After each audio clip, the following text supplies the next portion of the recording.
Call is started? We are starting. Okay.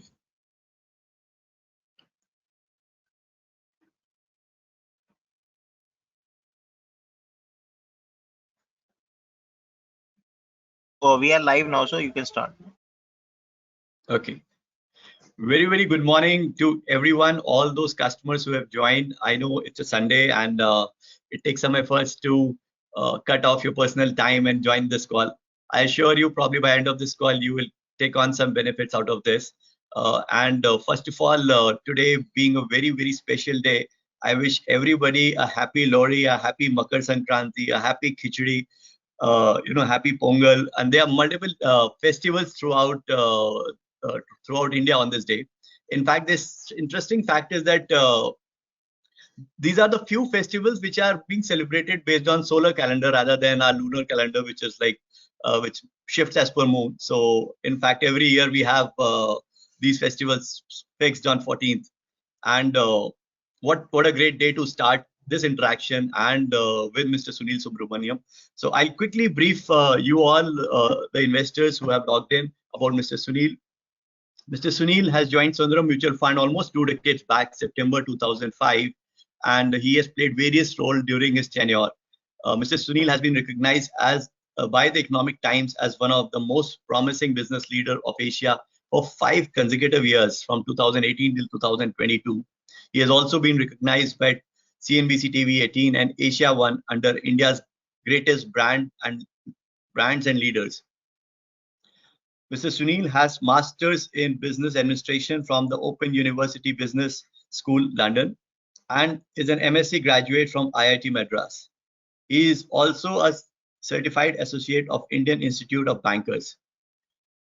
So, Mr. Sunil, we have our audience, entire customer base of HDFC Securities who want to hear from you. The subject is navigating through these times where everything's look high, and we want to understand how you take up how an investor should take up these this market conditions and move forward. Over to you, sir. Thank you, and good morning to all. And like he said, a happy festival season, Lori to Pongal to Sankranti. And it also happens to be very auspicious because it launched the birth of the Thai Masam, as they call it, the Thai month, which is the very auspicious month right from weddings to everything else. So on that note, let me begin now. So as you can see on your screen, we are talking on the occasion of the launch of the Sundaram Multi-Asset Allocation Fund. And the topic of the webinar is navigating volatility. And I think this picture makes a perfect start. See, the creative that we have used to talk to people about this fund is a seesaw, right? And the theme of the fund, that is balancing opportunities. So navigating volatility is expressed in this picture. As you can see in the seesaw, equity and gold are contra asset classes. Often when equity goes down, gold goes up, and gold goes down, equity goes up. Right? And fixed income is a kind of supportive piece there, a small portion which just helps it in terms of this. So the key element here is that there's a shock absorber element to the portfolio.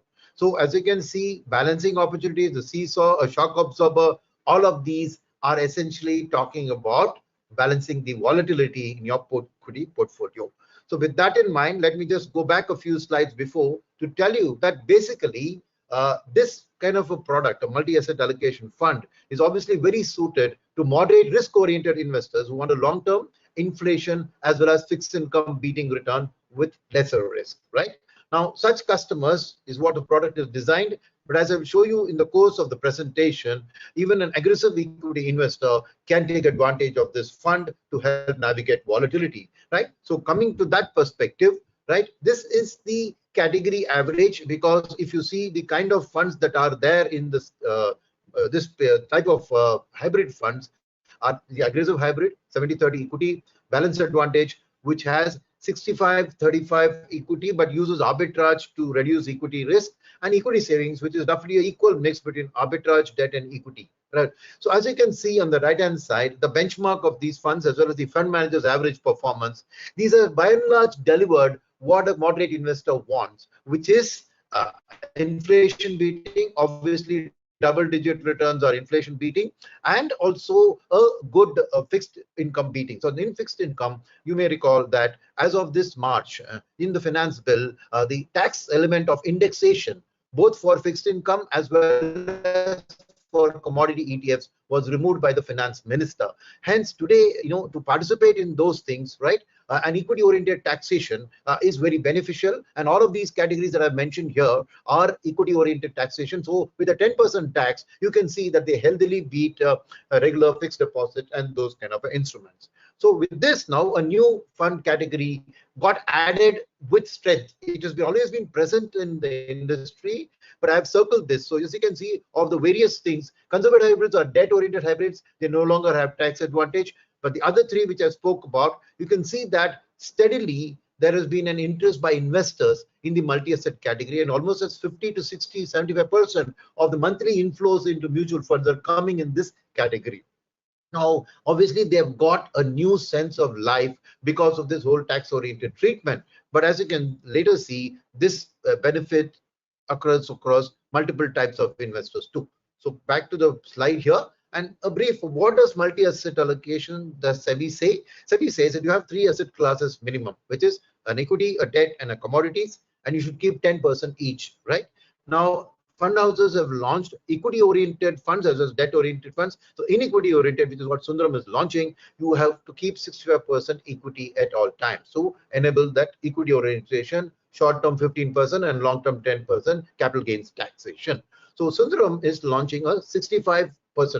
Right? What else is different? There are multiple multi-asset allocation funds in the market, all of which deliver at different times. But Sundaram has chosen a particular path, we believe, which is of extreme benefit to investors. This is to say that in our multi-asset allocation fund, in the space of commodities, we will choose only gold, nothing else but gold. The second is, given that 65% goes into equities and 10% minimum has to be in debt, 75% of the portfolio is accounted for. Hence, the balance 25% will bias to the best attempt possible will be kept at 25%.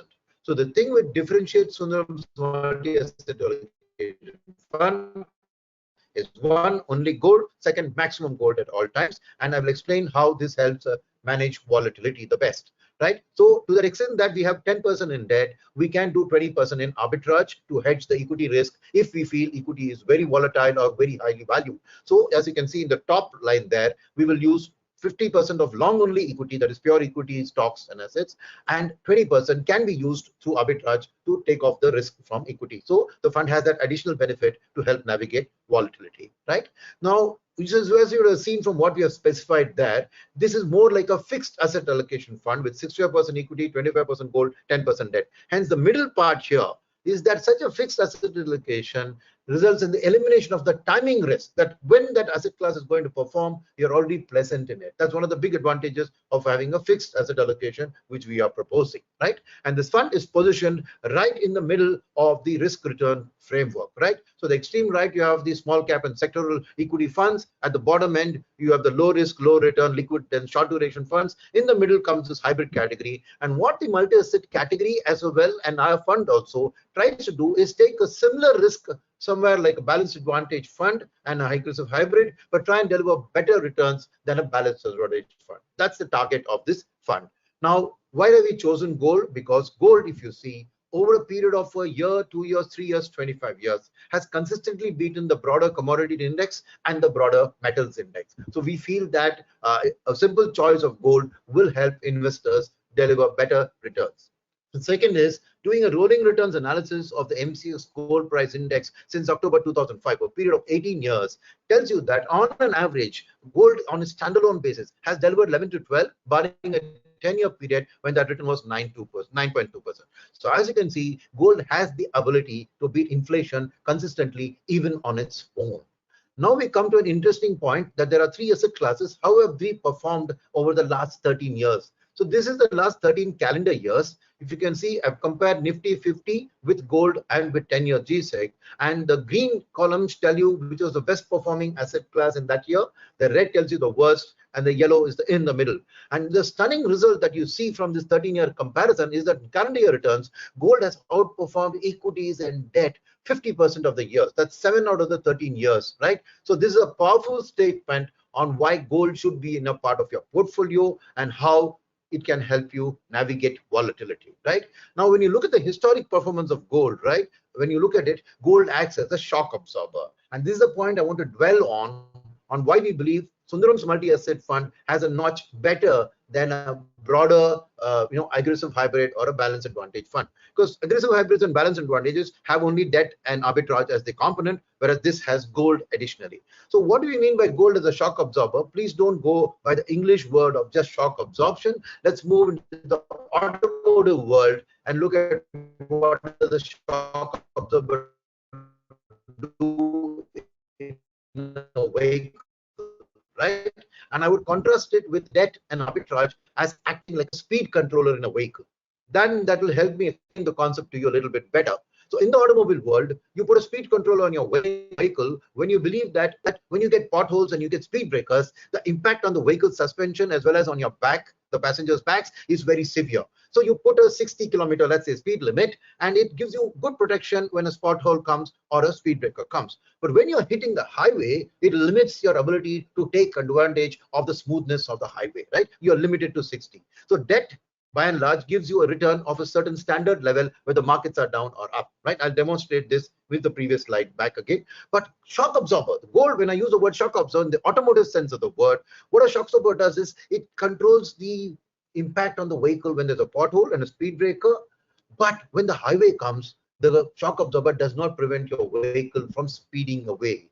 This I can demonstrate by going back to this slide. And now when you look at it, and if you look individually at the 10-year GSEC returns, their maximum variation is between 6.1 to 8.3, whereas gold has a variation. Sometimes it's negative 4.2, but the positives are also 30% sometimes. So clearly gold has the ability to pick up speed when there is the opportunity and the suit conditions suit that performance, right? So this then shock absorber impact of gold comes vis-a-vis equity, especially because gold has historically performed well during recessionary periods, and that's the time generally that equity has not performed well. So the contra nature of gold versus equity comes through with this data. The second is when there are extreme shocks in the market for short periods of time, like during a COVID or a Russia-Ukraine conflict happen, the taper tantrum, equity goes through a severe sharp correction in those 3 to 4 or 5, 6 months, but the gold goes through a sharp upward move.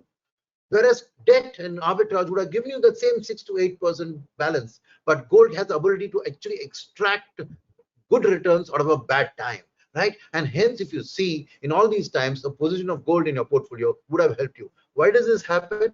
Because when such events happen, large investors tend to pull money out of equities, and that causes the correction in the equity, but they switch to gold, which is perceived as a safe harbor. So this is the second reason why gold is a wonderful shock absorber. The third is if you do a detailed comparison of the rolling returns that I used to show you the average returns from gold, if you look at the same, and let's do an apple-to-apple comparison. That is, we choose to make 1 year, 3 year, 5 year, 10-year investments, and these are over 18-year period. So you have a number of periods over which you can test that return. And if you look at the fact that out of those, let's take 1 year for example, the first column.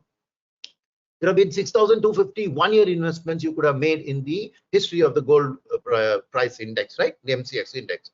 In the same period, if you do an investment in equity, then what is the net result of the comparison? So you can see that in 1200 periods, Nifty gave you a negative return, 19% of the time on 1 year returns, right? But in those 19% of times, gold gave you 90% of the time a positive return. So the shock absorber impact comes through. And the second is another 6% of time when Nifty was negative, gold was less negative. So it gave you some form of protection. So overall, you can say that 97% of the time, gold gave you protection when equity went through a correction, right? Now you can argue that the debt would have given you 100% because even in those bad times, debt would have still given you 6 to 8.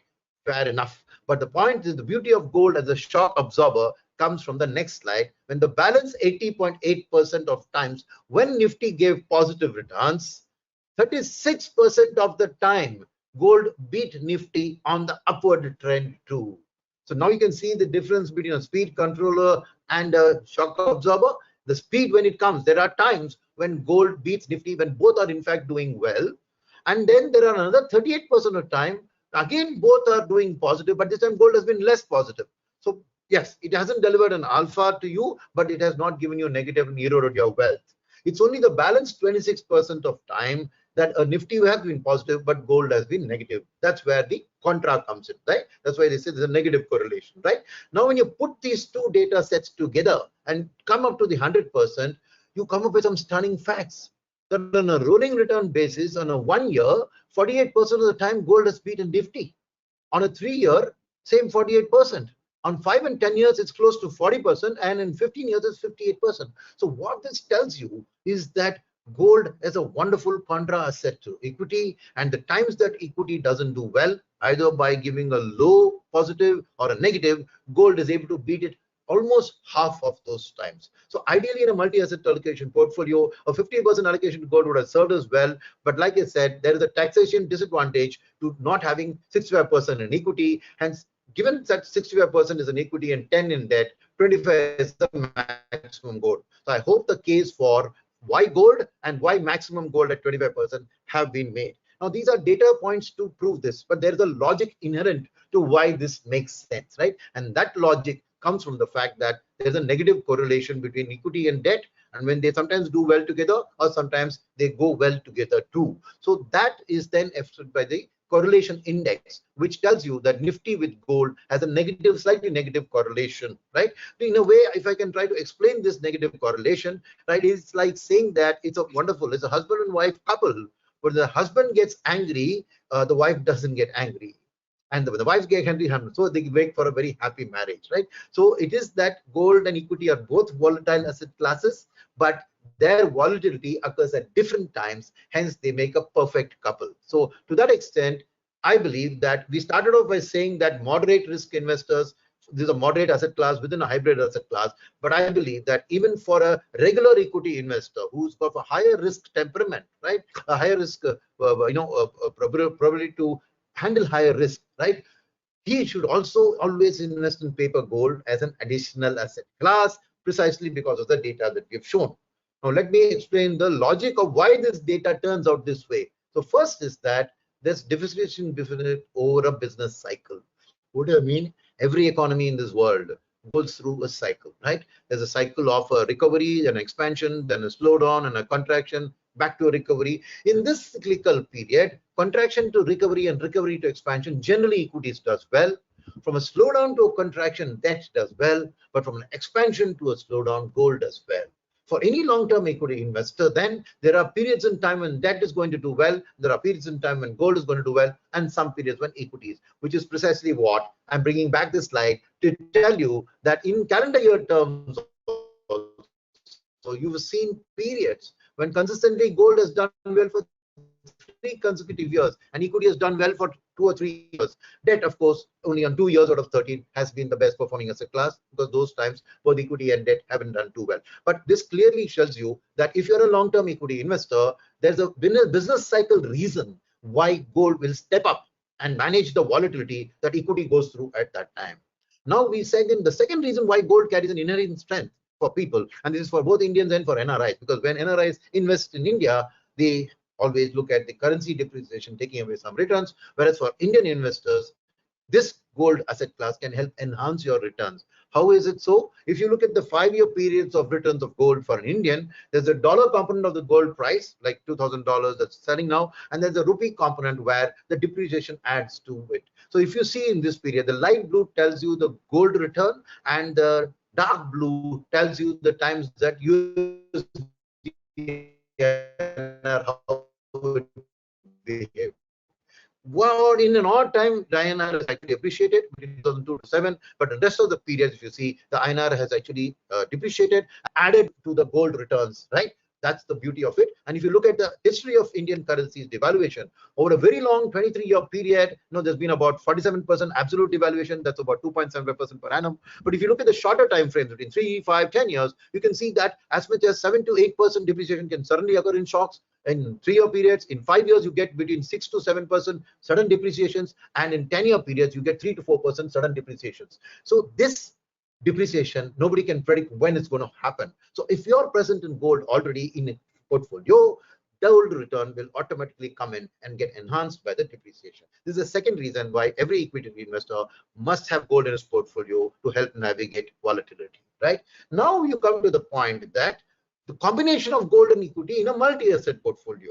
This leads to a sharp reduction in risk. This is precisely because of that negative correlation that I spoke about. And this is another reason why gold must be added to a portfolio, right? So now when you look at standard deviation, which is the way that the financial markets treat risk, which is the volatility both ways, up and down, you can see that in a 3-year period, a standalone equity market volatility was about 5.7%, and gold was in fact higher at 7.6%.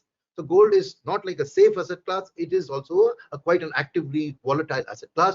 But the beauty is when you combine the two, you don't get an in-between risk. You get a sharp reduction in risk down to 2.8. And the same is true in the 5-year period. So this negative correlation, like I talked about between the husband and the wife, the match, right? So if you associate risk with anger, right, you can easily see that the combination delivers overall a much smoother, happier, less angrier time frame. This is one. The second point is we talked about those extreme shock events when gold actually counters equity with a sharp positive when equity is in a sharp negative. Since we have only 25% in our multi-asset model portfolio, right, there is a impact is not that it's fully positive, but there's a sharp reduction in the negative in your equity portfolio every single time during those shocks. So if you holding this in your portfolio, then the moment there is such a violent reaction and the volatility in the equity market shoots up, your portfolio is going to show you a much more comforting dampened volatility, right? And naturally during years when there are drawdowns, the portfolio's drawdowns are generally less than your pure equity drawdowns. And then when you look at risk adjusted returns, pure risk is one thing, but the Sharpe ratio tells you that the excess return over the risk-free, right? The risk-free return in India is generally taken to be 6%. The excess return over the Nifty, which is why you're taking the risk in equity or gold or debt, right? When you take the excess risk, excess return, you're taking on extra risk. So how much return are you getting per unit of the risk that you take? An excellent measure of the reward per unit of risk. And if you see here, the beauty of this portfolio is that Nifty has a standalone Sharpe ratio with 3 years of 0.88, right? It delivers that much value. Gold has 0.22, much less value, but the combined portfolio delivers 1.2. So you can see that adding the two together, it's like 2 and 2 making 5, right? Adding the two together delivers you a far superior risk-adjusted return. If you look at the 5-year table, the same story holds good. Standalone Nifty has a 1.4, gold has a 0.16, and the multi-asset portfolio has 1.8. So clearly, on a risk-weighted return, the portfolio stands out over an individual gold or a thing. So that's the reason we say that adding them in one portfolio gets you much better benefits than keeping separately gold and separately equity.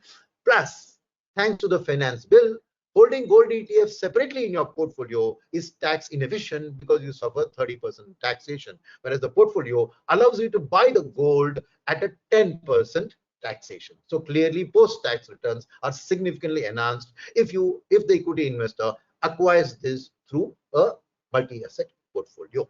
Now, who else should invest? Clearly, the main target of our fund as it was structured was for the conservative investor who wants long-term inflation and fixed income beating returns. And I put the slide back on to reiterate that point. And then when you look at it, standalone gold, if you hold for a long term, actually has a very good probability of giving you double returns on its own.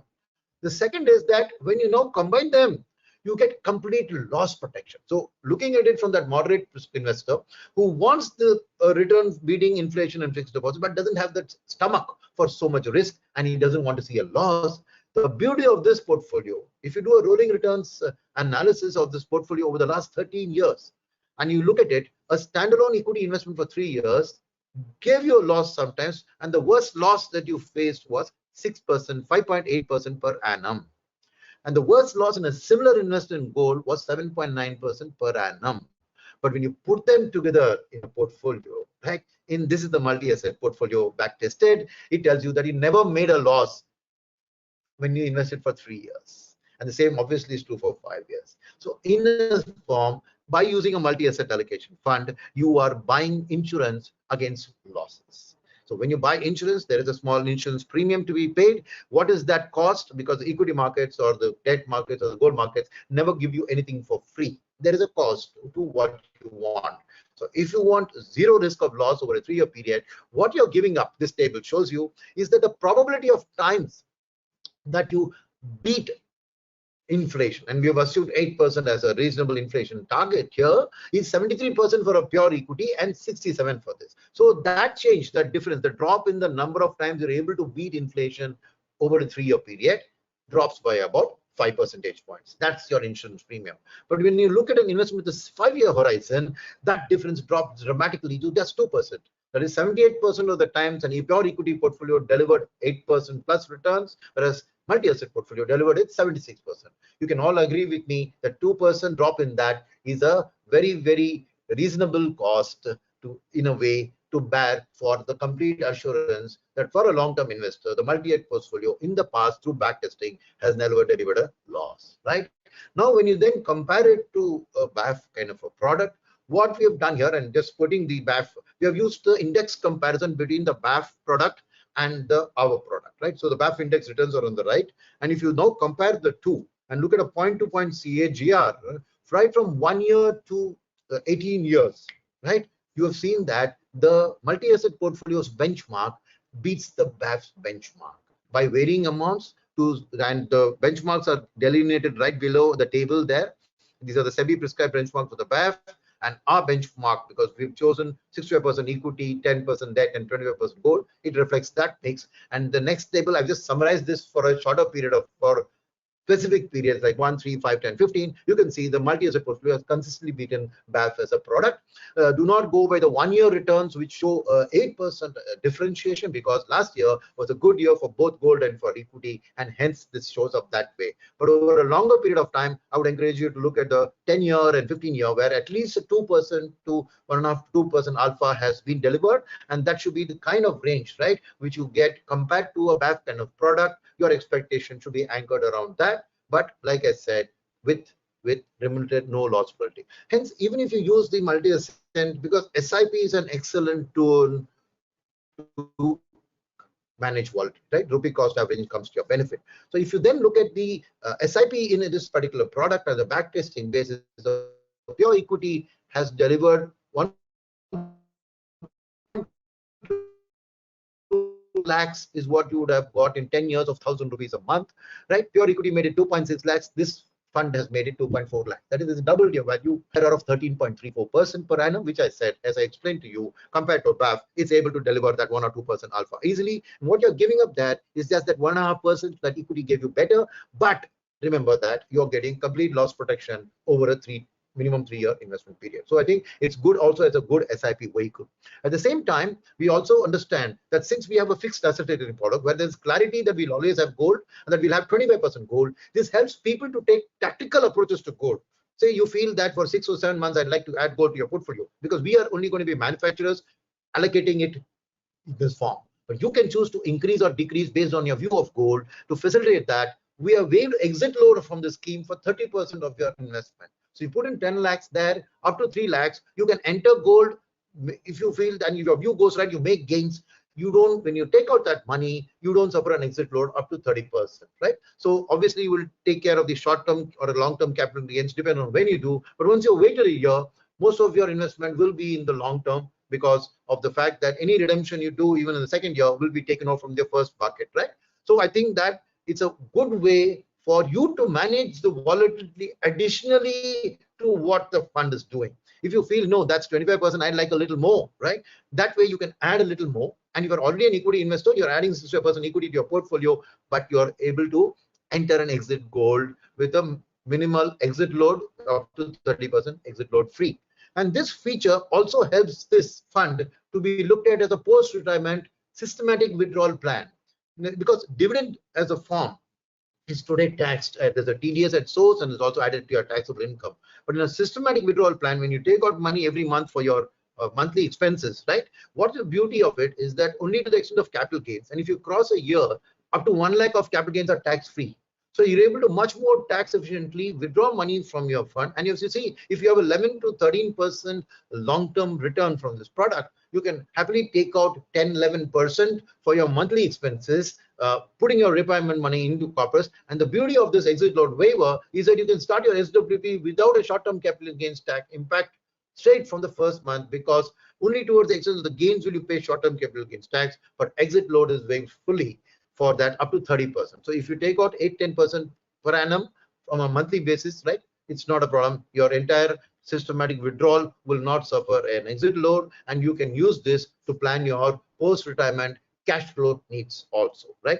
Now I've come to fairly the end of my presentation. I just wanted to leave you with a view on gold, because as I said, this is also suitable for people who would like to enter and exit gold. And as you're aware today, a multi-asset portfolio is the only tax efficient way to enter and exit. But I'm just giving you a current status of the gold market. And related to the global gold outlook, gold generally follows the US and the world economies recessionary probabilities. And reason for that, there are three probabilities doing the rounds today. There's a soft landing, a hard landing, which is like a recession, and no landing. And if you can see that in a soft landing, implied gold performance is flat with upside potential. Hard landing, it's notably higher. And then if you see no landing, it's probably flat with some initial downlying pressure because the negative news is not there. So in this situation, if you see, there are a lot of greens in the way that both the opportunity cost, the economic expansion driver, the risk and uncertainty and momentum all help gold to be a good performer. So in that context, I may point out to you that the recent Fed meeting that took place in December has indicated that they see a softer growth in the US. They also comfortable with the inflation easing. Hence, they have announced that as things stand today, there were 3 years, there would be rate cuts of 75 basis this year, 100 basis in the next year, another 75 in the year after. That's total of 250 basis points of rate cuts planned.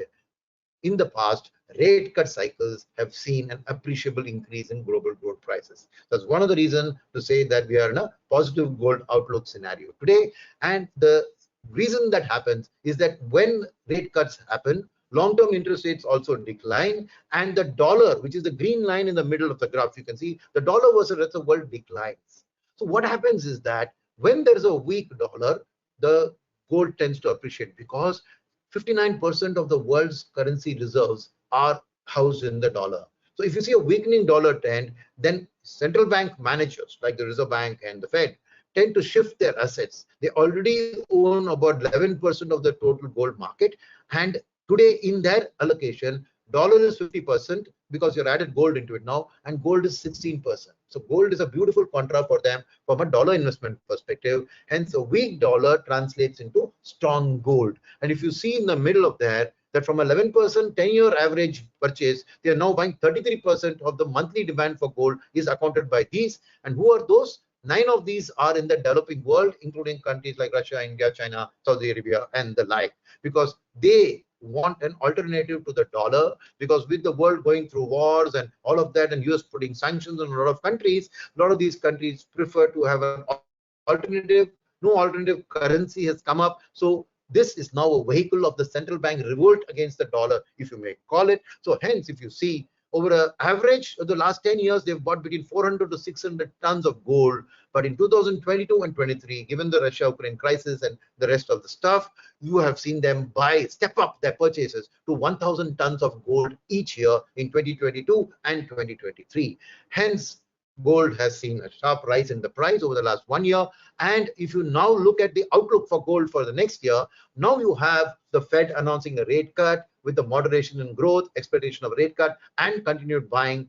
There is a particular PTI report which quotes Comtrends Research Director, Mr. Gnanasekar Tyagarajan, who expects gold to rise from the current $2,063 per ounce to $2,400. That's the view expressed by him, not necessarily a house view of Sundaram. But like I said, our fund will not take anything from this gold view into it. It will always have 25% gold in its portfolio. Let me caution you that in the short run, if equity markets run up, then gold share will come down purely because equity has gone from 65 to 67. So gold may go from 25 to 23, but within a matter of 30 days, he will rebalance it back. So if you put a hard stop in our system of 20% as a max lower position, but you should be able to see 25% gold most of the time. Now, I hope that the fund creative makes sense, right? In terms of the explanation that the volatility in the equity market going up and down on the seesaw can be countered by gold, which goes the reservoirs way most of the times, and hence the fund seeks to balance the opportunities to manage volatility by having gold in the portfolio consistently, so that when equity goes through volatility, the gold is there to support, right? So add a shock absorber and gold to your portfolio. The fund will be managed by a bunch of fund managers for the various asset classes. Rohit will be the primary fund manager from an equity perspective. He has been managing our services and our banking, which have done well. Bharat is the head of research as well as the mid-cap and the BAF Balance Advantage fund manager. Mr. Dwijendra and Sandeep are the debt fund managers. Mr. Arjun is the commodity ETF fund manager.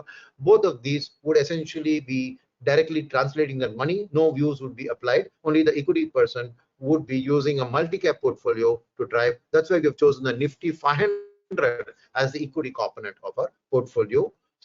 So thank you, friends, for your patience.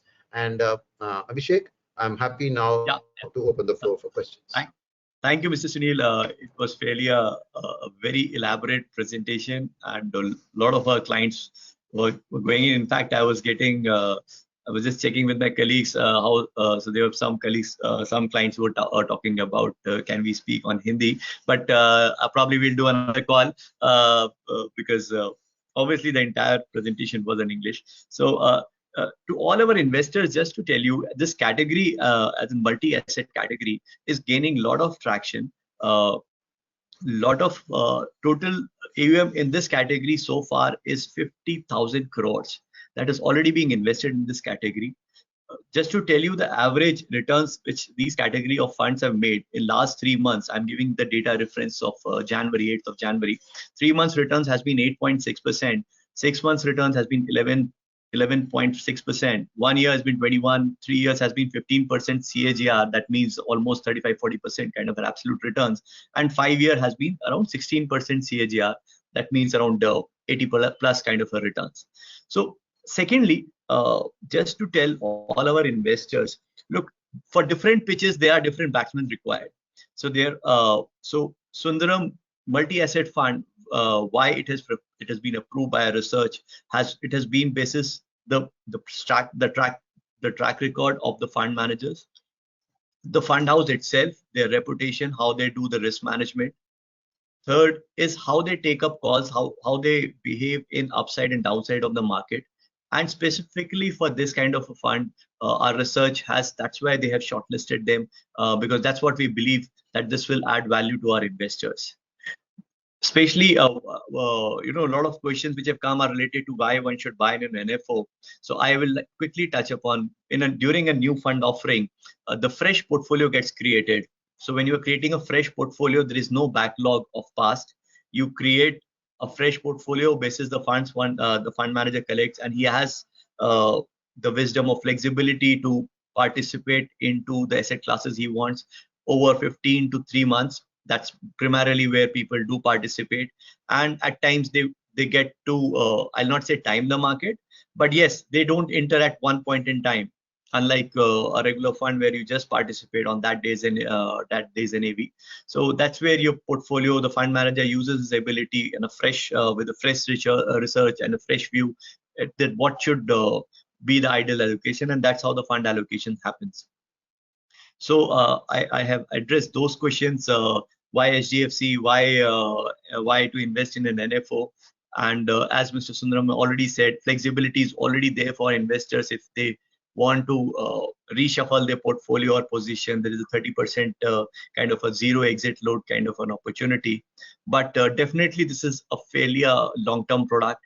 We look forward for clients to participate for long, because that's where you see all these 3 cycles play together and really create an alpha. Because in a short run, equity or gold or debt can give you a different direction and different performances. So I think mostly covered the questions in a way, in a flow, so that I don't have to, you know, post on some question. And most of these questions were fairly easy for me to answer itself. So I didn't in fact bother Mr. Sunil to speak on that. And for all the investors who are looking forward for a Hindi presentation, we will definitely look forward to it and see how we can fulfill your demand out there, or we can ask your relationship manager to get in touch with you to brief you in the local language, whichever you wish. Sure, Abhishek, sure. If I may say, happy to do a pure Hindi one. I'm very fluent in Hindi. I didn't know that this was meant to be in Hindi. My apologies. So I'm happy to do it, say tomorrow or day after. If you want to say कि ये हिंदी में होगा, मैं बिल्कुल मैं करूँगा. उसमें कोई प्रश्न नहीं है. So please do refix this, and I will. You can say that ये हिंदी में होगा. Then see, I'm sorry, I didn't know that, but I'm very fluent in Hindi, so not to worry. In fact, we didn't expect it. It's from some investors from YouTube who have written to us, and it's a pleasure to take feedback from our customers and go back to them. Yes. So you can probably hold another session. Happy to do that. If sure, we'll gauge out for 1 hour of my time. So I haven't received any further questions. Sorry, there are 1 or 2 stock specific questions. To all our investors who want to have stock specific views, please go through our research report. HSL research team is the team to go to for any pure equity specific or stock specific questions. So we will address our RMs are equipped enough to address that, and they will liaise up to our research team for an answer to your questions. Thank you, Mr. Sunil. I think I have covered all the questions, so I don't have to post anything to you. It was fairly, the questions were simple for me to answer. And thanks for all our investors for taking your time out from your busy schedule. And once again, happy festivities, and wish you a very good new year ahead, because as per this calendar, today is the new year. And I believe investing is one of the biggest, biggest resolution. New Year resolutions. Yeah. So, and that's where we are happy to work along with you, support you in this journey. Thanks everyone for your time. Thank you, Mr. Sunil. Thank you, Abhishek, and all the best. And once again, happy festivities to all. We may close the call, operator. Yeah, thank you.